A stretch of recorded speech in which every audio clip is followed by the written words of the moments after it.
El tema de hoy, el tema que vamos a ver hoy, se llama intercambio iónico del suelo. El intercambio iónico del suelo ocurre entre las partículas de menor tamaño, es decir, la fracción menor de 2 micrones. Estas partículas de tamaño muy pequeño, que también se las llama fracción coloidal o partículas coloidales, constituyen lo que llamamos el complejo de intercambio, ¿sí?, del suelo. Un sistema coloidal está formado siempre por dos fases. En el caso del suelo, el sistema coloidal del suelo está formado por dos fases. La fase líquida, ¿sí?, siempre ocurre en presencia de agua, y la fase dispersa, que en este caso serían las partículas coloidales de pequeño tamaño, como dice acá, pueden ser de 1 micrón a 1 nanómetro, ¿sí? 1 micrón a 1 nanómetro, son todas las partículas muy, muy pequeñas, constituidas por los minerales de arcilla, son laminares y que tienen unas partículas, son partículas muy pequeñas, y por las sustancias húmicas, por el humus. La absorción de iones, está regulada por el pH del suelo. Y acá hay que diferenciar dos conceptos para que no queden dudas, que son adsorción y absorción, ¿sí? Las plantas absorben a través de las raíces los distintos elementos o los distintos nutrientes que necesitan para cumplir con su ciclo de vida. Absorben. Eso es absorción con B. Y a su vez, estos nutrientes se encuentran en el suelo, adsorbidos, ¿sí?, como adheridos a las partículas de arcilla, por ejemplo, y a las moléculas del humus que tienen carga eléctrica negativa. Entonces se adhieren, se adsorben sobre estas superficies que tienen carga eléctrica negativa. Bueno, hay una propiedad muy importante en los suelos agrícolas, que es la capacidad de intercambio catiónico, también conocida como la SIC. Es la capacidad que tiene un suelo de intercambiar cationes, ¿sí? Y esta capacidad de intercambio catiónico se debe a que en la matriz del suelo predominan las cargas eléctricas negativas, que provienen tanto de la superficie de los minerales de arcilla como de las moléculas orgánicas humificadas, que tienen carga eléctrica negativa. En esta diapositiva vemos una representación del volumen del suelo. Aproximadamente el 50% del volumen del suelo es la fracción inorgánica mineral, en este ejemplo el 47%, y el otro 50% del suelo es el espacio poroso, en este ejemplo 48%. Un suelo bien provisto de materia orgánica tendría un 5% de materia orgánica. En esa fracción inorgánica mineral, como decía, el 47% del volumen, vamos a encontrar la arena, el limo y la arcilla, las partículas minerales que constituyen esta fracción del suelo. Hay que tener en cuenta que la arena es la fracción de mayor tamaño, ¿sí?, entre 50 micrones y 2000 micrones, el limo la de tamaño intermedio, entre 2 y 50 micrones, y la fracción arcilla la fracción menor de 2 micrones. Lo ideal es tener un suelo de tipo de textura, se dice, de textura franca, un suelo franco o de textura franca, que tiene una proporción equilibrada de arena, limo y arcilla. En este triángulo podemos ver, lo que se llama el triángulo de textura, triángulo textural, podemos ver que hay 12 clases texturales, ¿sí? Con la A grande, la A mayúscula, representamos la arena, por ejemplo, abajo, en el triángulo abajo a la izquierda tenemos un suelo arenoso, la A mayúscula. Con la L, el limo, la L mayúscula, abajo a la derecha, y arriba, en la parte superior del triángulo, una A pequeña, haciendo alusión a que la arena es más grande y la arcilla más pequeña, porque ponemos A mayúscula a la arena, A minúscula a la fracción arcilla, ¿sí? Y con la F indicamos que un suelo es la textura franca, ¿sí? Ahí tenemos las 12 clases texturales que podemos encontrar. Cualquiera de los tres extremos del triángulo, es decir, un suelo arenoso no es bueno, porque excesivamente arenoso no es bueno, un suelo excesivamente arcilloso tampoco lo es, tampoco es bueno un suelo franco, limoso. Entonces lo ideal es un suelo franco que tiene un porcentaje equilibrado de arena, de limo y de arcilla. Bueno, ¿qué se entiende por acidez y qué se entiende por alcalinidad? El pH del suelo, ¿sí? El pH del suelo. Los iones hidrógeno y también el ion aluminio determinan la acidez del suelo. El aluminio aparece en un suelo, en la solución del suelo, solamente cuando el pH es extremadamente ácido, si no, no hay aluminio, predomina el hidrógeno. ¿Sí? Si un suelo tiene pH neutro, entre 6 y 7, vamos a observar que ese suelo tiene mucho calcio, magnesio, potasio y sodio también. ¿Sí? Es el caso característico de un suelo neutro. ¿Sí? Predominan estos cationes, calcio, magnesio, potasio y también sodio. Sodio siempre es el elemento minoritario de los cuatro. Y un suelo que tiene un pH alcalino, bueno, el sodio, precisamente, que decía que es un elemento minoritario, en este caso los suelos alcalinos tienen alto contenido de sodio, más del 15% de sodio se considera que un suelo ya es alcalino, porque el pH empieza a aumentar por encima de 8,5, 9, ¿sí? Por eso decimos que es alcalino. En este caso, el porcentaje de ese sodio, que es intercambiable, se lo identifica con la sigla PSI, porcentaje, que significa porcentaje de sodio intercambiable. Cuando es mayor del 15%, el pH empieza a aumentar por encima de 8,5 o 9 y es una mala condición. Entonces, ¿qué es el porcentaje de saturación con base? Bueno, se refiere, así como el hidrógeno, y le decía también el aluminio, son los que determinan la acidez del suelo. Un suelo ácido tiene hidrógeno, un suelo muy ácido tiene hidrógeno y también aluminio. El calcio, el magnesio, el potasio y el sodio neutralizan esa acidez, por eso decimos que son las bases, ¿sí? O son los cationes básicos. Entonces tenemos acidez, está determinada por el hidrógeno y también el aluminio, y la basicidad está determinada por la presencia de calcio, magnesio, potasio y también sodio. En un suelo pH neutro, pH 6, 7, vamos a observar que predomina el calcio y el magnesio, 50% de calcio, 30% de magnesio, 8% de potasio y un porcentaje bajo de sodio.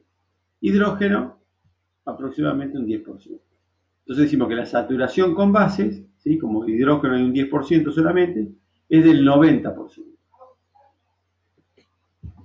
Porcentaje de saturación de base en un suelo ácido. En un suelo ácido ocurre un poco lo contrario, aumenta el hidrógeno, ¿sí? 46% en este ejemplo de hidrógeno de cambio, ¿sí?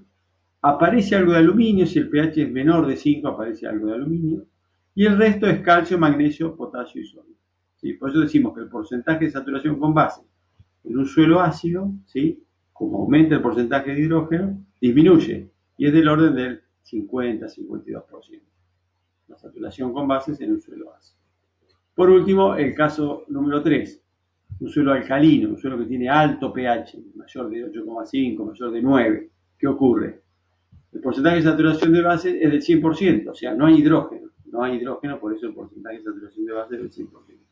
Pero lo que explica que el pH sea tan alcalino es la presencia de sodio intercambiable.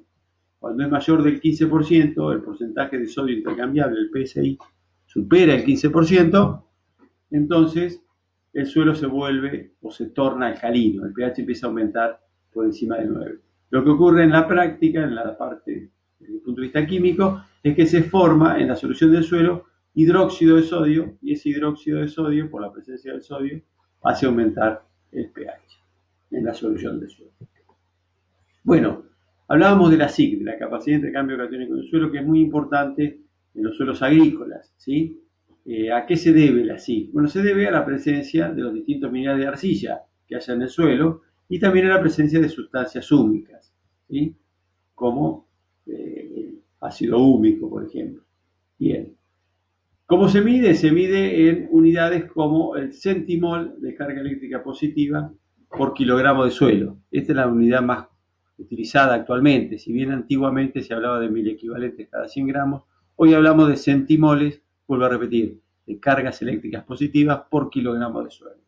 Esa es la capacidad que tiene un suelo de retener cationes. Bueno, la caolinita, un mineral de arcilla, tiene baja SIC, entre 1 y 10 centimoles. La hilita tiene un valor de SIC moderado, entre 10 y 40, no es muy alto, tampoco es bajo. La monolionita tiene un valor de SIC alto, entre 80 y 150. El alófano, que era un mineral de arcilla amorfo, tenía carga eléctrica variable o dependiente del pH, tiene un valor de SIC entre 100 y 300, 100 si es ácido y 300 si es más bien de tipo alcalino, el pH del suelo, y las sustancias húmicas tienen muy elevada capacidad de intercambio catiónico, entre 200 y 500 centimoles por kilogramo.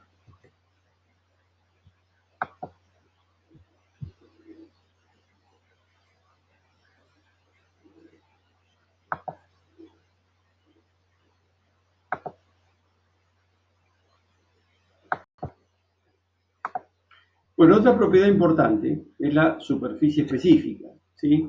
¿A qué se refiere la superficie específica? Todas estas partículas del suelo que tienen muy pequeño tamaño, ¿sí? Tienen alta superficie específica. Ocurre que la superficie específica, cuanto menor es el tamaño, mayor es la superficie específica. Imagínense en el caso de los minerales de arcilla, que son laminares, yo les decía que están formados por láminas muy pequeñas, ¿no? A nivel, podemos decir, molecular. Si pudiéramos separar cada una de las láminas, ¿no? Así como separamos, por ejemplo, en una resma de hojas, separamos cada una de las hojas de la resma, la ponemos una al lado de la otra, vamos a observar que ocupan una muy alta superficie. Por eso decimos que tienen los minerales de arcilla y las sustancias húmicas también alta superficie específica. Fíjense, 1 gramo de kaolinita, 1 gramo menos en la palma de la mano, tiene una superficie específica de 15 metros cuadrados. Sería algo así como 1,5 metros por 10 metros, 15 metros cuadrados. 1 gramo de hilita, 250 metros cuadrados. 1 gramo de monzonita, 700 metros cuadrados. Entonces, los minerales de arcilla tienen alta superficie específica y además esa superficie tiene carga eléctrica negativa. Por eso tienen gran capacidad de retener a los cationes y muchos de estos cationes son nutrientes para las plantas. Bueno, ¿qué valores de SIC vamos a esperar en los distintos tipos de suelos? Ejemplos. Un suelo de textura franco-arenosa, con un contenido de arcilla del 10%, un contenido moderado o bajo de materia orgánica, puede tener un valor de SIC menor de 10 centimoles por kilogramo, un valor de SIC bajo. Un suelo franco, ya con 20% de arcilla y bien provisto de materia orgánica, va a tener una SIC más alta, entre 15 y 20 centimoles por kilogramo, lo cual es un buen valor de SIC. Un valor de 20 centimoles es muy bueno.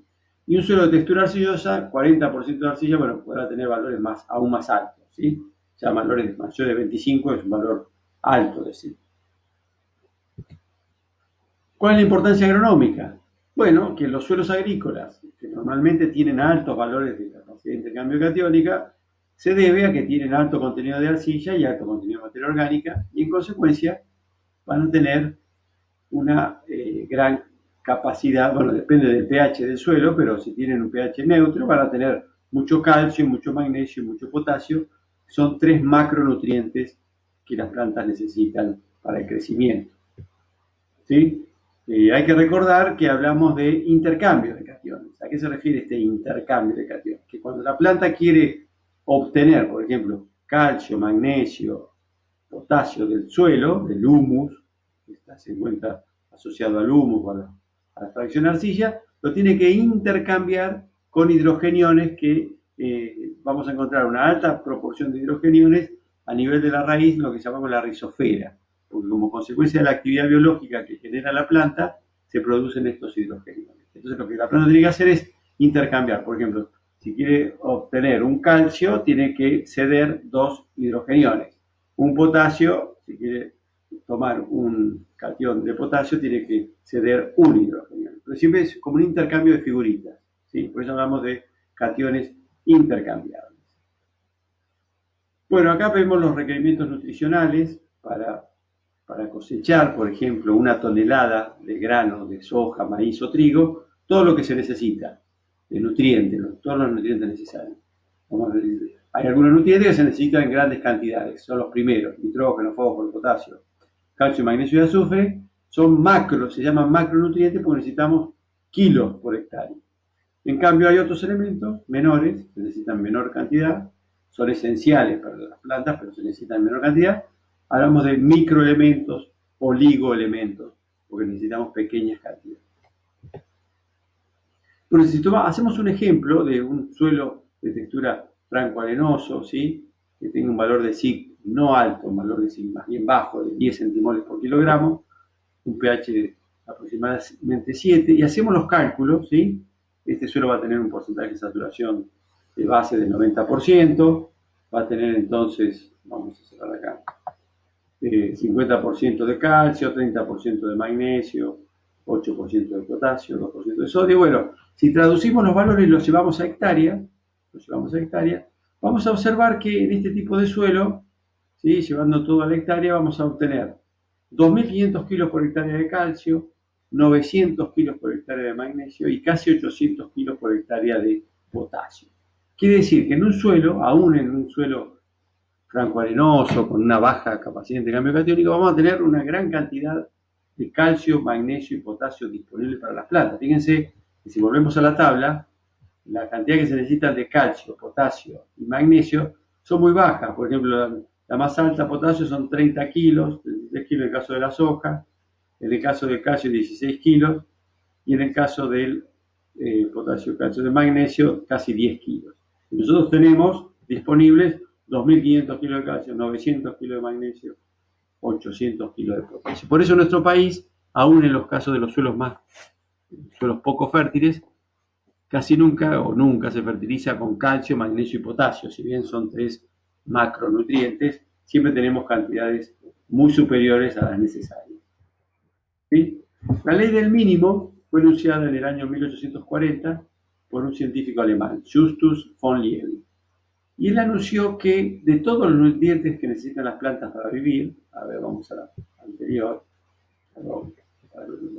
de todos estos nutrientes, en realidad son 13 o 14, porque ahora sí, también se habla que el níquel es un elemento esencial para las plantas.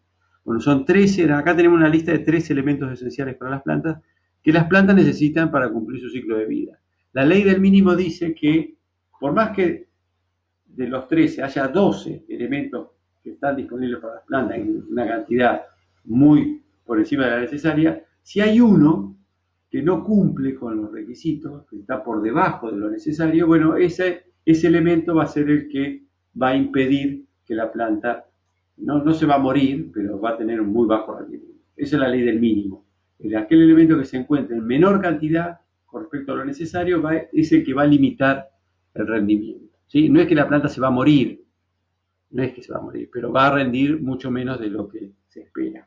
¿Sí? Esa ley del mínimo fue enunciada en el año 1840 por este científico alemán y todavía hoy es utilizada. ¿Sí? Bueno, algunas notas que también es importante tener presente es que no solamente se absorben cationes, sino que también se absorben algunas moléculas, ¿sí? Como la molécula de agua, la molécula de nitrógeno y de oxígeno y dióxido de carbono. ¿Sí? Tanto la absorción de moléculas de agua como la absorción de moléculas gaseosas no son de importancia secundaria. ¿Sí? Después recuerden que el intercambio de cationes, bueno, es reversible, ¿sí? Es reversible, puede ir hacia un lado o hacia el otro, ¿sí? Y siempre ocurre teniendo en cuenta la valencia y la participación del hidrógeno, que se intercambia, el hidrógeno se encuentra en la rizosfera, y se intercambia con los cationes como calcio, potasio, calcio y magnesio. Si queremos intercambiar un potasio, tenemos que ceder un hidrogenión. Si queremos intercambiar un calcio, tendremos que ceder, la planta tendrá que ceder 2 hidrogeniones. El intercambio tiene lugar siempre entre la fase sólida y la fase líquida del suelo, por eso siempre ocurre en presencia de agua. No va a ocurrir intercambio catiónico si el suelo está seco. Las raíces de las plantas, bueno, liberan como consecuencia de la actividad biológica una gran cantidad de hidrogeniones, que son los que después utilizan para hacer el intercambio. Siempre la rizosfera es un lugar que tiene bajo pH, un lugar de acidificación en el suelo. Si hay muchas raíces en un suelo, hay mucha producción de hidrogeniones y ocurre una suerte de acidificación a nivel de la raíz. ¿Sí? Y después, bueno, el pH del suelo, por eso es importante para regular el fenómeno de intercambio catiónico, porque según el pH va a haber más hidrogeniones, menos hidrogeniones, y va a haber más calcio. Recuerden que en un suelo que es de pH alcalino, o neutro alcalino, voy a tener calcio, potasio y sodio y magnesio, y en un suelo ácido voy a tener muchos hidrógenos. Acá es un esquema donde se representa cómo es la absorción de potasio, por ejemplo, que la planta cede un hidrogenión y toma un cation potasio, ¿sí? Desde la superficie de un mineral de arcilla, en este ejemplo. También podría ser de la superficie de alguna molécula orgánica, de humus, ¿sí? Que también tiene carga eléctrica negativa. Y por último, para terminar con esta entrega, vemos cómo depende la disponibilidad de los nutrientes, depende del pH. El pH en general, cuando uno determina el pH de un suelo, bueno, no da mucha información, o sea, la mera determinación del pH del suelo no me da mucha información, pero lo que sí me dice, lo que puedo inferir a través del pH, que si el pH es neutro, los nutrientes van a estar todos disponibles para las plantas. Puede ocurrir que alguno falte, ¿sí? Que no exista en cantidad suficiente, pero si está, va a estar disponible para las plantas. En cambio, si el pH es extremadamente ácido o extremadamente alcalino, muy ácido, muy alcalino, bueno, la disponibilidad de los nutrientes, aún estando presente, las plantas no lo van a poder tomar. Por ejemplo, un ejemplo muy característico en los suelos de nuestra región es el hierro. El hierro, cuando el suelo tiene un pH ligeramente alcalino, se torna como poco disponible. A veces en las especies frutales, en nuestra zona, ¿no? Acusan deficiencia de hierro y es por una cuestión de pH. El pH tiene un pH 8, 8 y pico, y el hierro, si bien está presente, no está disponible para las plantas. Lo mismo ocurre también con el cobre y el zinc. Sufren la misma suerte que el hierro, en el caso de suelos que tienen pH alto.